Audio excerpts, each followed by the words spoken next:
Қайырлы күн баршаңызға. Алдарыңызда өте дәмді болып шығатын және де сочный болып дәмі ауыздарыңыздан кетпейтін белеши дайындайтын боламыз. Ол үшін менің видеомды соңына дейін көріңіздер. Ендеше кеттік.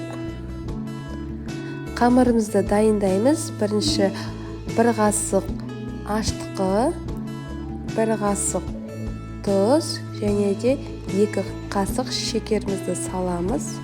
Жақсылап тұрып араластырамыз. Бетін жауып 15 минутқа тынығуға жібереміз.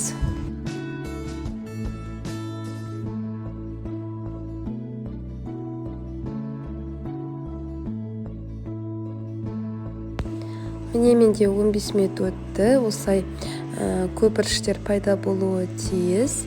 Енді оған сұйық майымызды құйып, ұнымызды салып, нан еритін боламыз.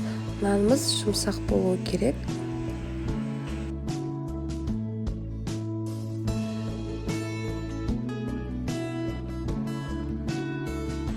Міне осындай жұмсақ қамыр шықты. Енді оның бетін майлап көтеруге 1 сағатқа жібереміз.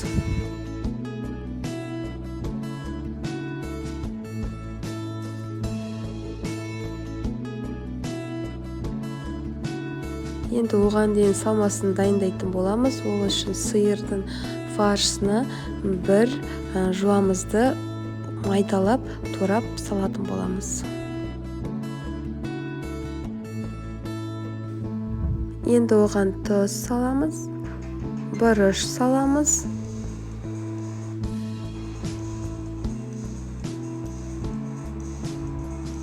Жақсылап араластырамыз. Міне осындай салмасы болып шығады. Міне қамыр дайын болды. Оны екінші басып қойғаным, 1 бас көтеріліп, қайтып басып қойдым. Оны енді 2-ге бөліп, қамырды жұқалап жаятын боламыз. Қыздар, менің каналымды соңына дейін көріп жатсыздар ма? Ендеше менің каналыма тіркелуді ұмытпайық, және де лайк басып комментарий жазайық.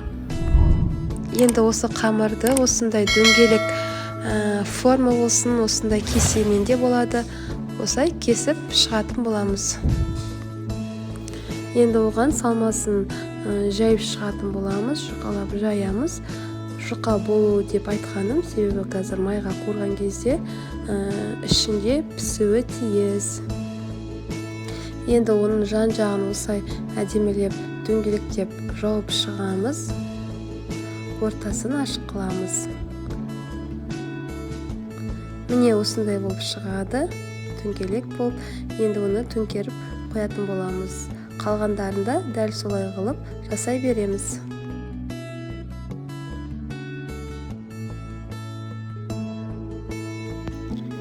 Енді майымызды кішкене қуырып аламыз. Енді оған бір-бірлеп белешиімізді салып шығамыз. Міне осылай қылып төңкеріп пісіретін боламыз. Одан соң осылай кейін қарай көтергенде ол фаршысына май деген кішкене құйылу керек. Сонда біздің белешиіміз өте сочный, дәмдірек болып шығатын болады.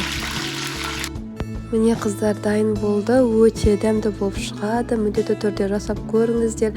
Менің мына видеом кішкене суыған түрі, бірақ ысылай жеген кезде өте дәмді. Оны жасап көрулеріңіз керек. Сіздермен болған мен Жұлдыз. Ас болсын.